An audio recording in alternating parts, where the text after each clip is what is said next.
पंतप्रधान नरेंद्र मोदीजी हे एकदम उत्तम आणि चांगले पंतप्रधान आहेत, जे भारत देशाला प्रगतीच्या वाटेकडे घेऊन चाललेले आहेत. विविध आंतरराष्ट्रीय स्तरावर मी चांगल्याबाबत चांगलंही गुणगौरव करतो. मी चांगल्या गोष्टीबाबत ॲप्रिशिएशन देतो पंतप्रधानांना, पण चुकीच्या गोष्टीबद्दल पण थेट आक्षेप नोंदवतो. तर अशा प्रकारे देशाच्या पंतप्रधानांना पण मी आक्षेप देतो. तर राज्यामध्ये पण पालकमंत्री असेल, केंद्रीय व राज्यामध्ये पण राज्याचे मंत्री महोदय असतील, यांना मी आक्षेप नोंदवून देतो चुकीच्या गोष्टीबाबत. मग त्यात काय, ते आक्षेप ॲक्सेप्ट करण्याची जी ताकद ज्याच्यामध्ये आहे, तोच खरा मंत्री, तोच खरा समाजसेवक होऊ शकतो. आजकाल पूर्वीसारखे कोण समाजसेवक, कोण राजकारणी, कोण मंत्री जे पूर्वी होते तसे कोणी राहिले नाहीत. आज सगळे स्वार्थी झाले. टक्के, सेटिंग आणि खोका जर असेल, तिथेच जनतेच्या, गोरगरीब जनतेचा विचार केला जातो. विकासकांच्या कामांचा विचार केला जातो. इन्फ्रास्ट्रक्चरचा विकास केला जातो. इन्फ्रास्ट्रक्चरबाबत बोललं जातं. पण गोरगरिबांच्या 2 वेळच्या पोटाला चाकरीबाबत कोण बोलतं का? नाही बोलत. आज राज्यामध्ये कॅप्टन अशोक खरात भोंदूबाबाची फाईल गाजते, कॅप्टन फाईल गाजते. भोंदूबाबाची कॅप्टन फाईल गाजते. या कॅप्टन फाईलमध्ये राज्याच्या महिला आयोग यांचं नावच नाही आहे. तर संपूर्ण जे काही विकृत दर्शन टी व्ही मीडियावरून आपल्याला दिसतं, ते एका महिला आयोगाने संविधानिक पदावर बसल्यानंतर अशा प्रकारचं विकृतीकरण करणं हे शासन लेवल आणि महाराष्ट्र शासन अध्यादेश संविधान हे मलिन करण्यासारखं आहे.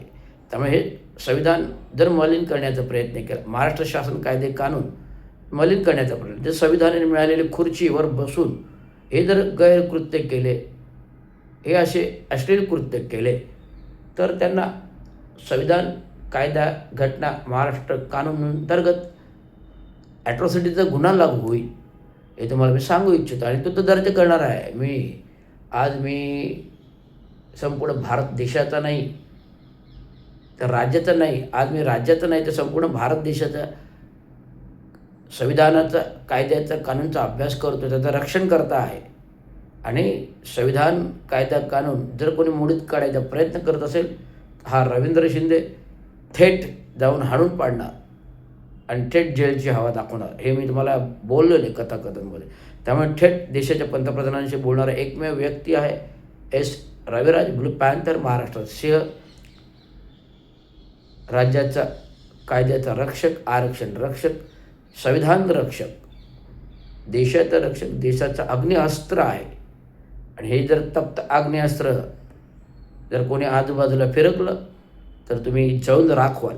आज जी कॅप्टन फाईल गाजते अशोक खरातांची, यांच्यामध्ये गृहमंत्री केंद्रीय अमित शहाजी आले, राज्याचे पंतप्रधान केंद्रीय अमित शहाजी आले, राज्याचे मुख्यमंत्री देवेंद्र फडणवीस आले, राज्याचे उपमुख्यमंत्री एकनाथरावजी शिंदे आले, मंत्री आलेले माजी मंत्री धनंजय मुंडे आले. सर्व स्तरावरचे अख्खं सरकार, विखे पाटलांचाही फोटो आला, अख्खं सरकार या कॅप्टन फाईलबरोबर गुंतलेले आहे. त्यामुळे माझी एक मागणी आहे, जर अख्खं सरकार या कॅप्टन फाईलबरोबर गुंतलेले आहे तर संपूर्ण राज्यपालाने विवरा घेता राज्य सरकार बरखास्त केलं पाहिजे, सरकार बरखास्त केलं पाहिजे अशी मागणी एस रवींद्र शिंदे, सामाजिक कार्यकर्ता, सामाजिक विश्लेषक, राजकीय विश्लेषक, स्थावर विश्लेषक आणि अध्यक्ष, राष्ट्रीय अध्यक्ष शिवछत्रपती सेना, राष्ट्रीय अध्यक्ष शिवछत्रपती सेना, ब्लू पॅन्थर, महाराष्ट्राचा सिंह राज्यपालांकडे करणार आहेत, एवढं मी सांगतो. आणि आज माझ्यासमोर हा जो काही चष्मा ठेवलेला आहे, यातून काय प्रतीक होतं? हा चष्मा जो ठेवलेला आहे यातून काय प्रतीक होतं? हा चष्मा जो आहे हे आपल्याला अहिंसावादी क्रांती करणारे महात्मा गांधींची आठवण देतं. अहिंसावादी कार्य करणारे महात्मा गांधींची आठवण देतं, ज्यांनी साऊथ आफ्रिकेवरून भारतामध्ये दुर्धर अवस्था पाहून आणि परकीयांचं आक्रमण पाहून परकीयांचं आपल्या देशावरती आक्रमण पाहून त्यांना देशातून हटवण्यासाठी जी काही क्रांती केली ते ह्या चष्म्याद्वारे आपल्याला आठवते. महात्मा गांधी त्यांना कोटी कोटी प्रणाम, ज्याने स्वतंत्र भारतातून परप्रांतीयांना परकीयांना घालवलं, ज्याने साबरमती आश्रमात आंदोलन केलं, दांडी यात्रा केली, मिठाचा सत्याग्रह केला, परंतु परकीयांना देशातून हाकलून लावले. आणि 15 ऑगस्ट 1947 रोजी भारत देश स्वतंत्र झाला. आणि 1960 रोजी 1 मे 1960 रोजी महाराष्ट्र, संयुक्त महाराष्ट्र, स्वतंत्र महाराष्ट्र झाला. हे तुम्हाला सांगू इच्छा. आणि या महाराष्ट्राची, ज्या महाराष्ट्र छत्रपती शिवाजी महाराजांनी घडविला, ज्या छत्रपतींचा राजपाट लोकशाही माध्यमातून डॉक्टर बाबासाहेब आंबेडकरांनी आणला, त्यांच्या प्रतिमा, त्यांच्या गरिमा राष्ट्रीय नेत्यांच्या जर कोणी मलिन करण्याचा आणि राज्य मलिन करण्याचा प्रयत्न करत असेल तर त्याला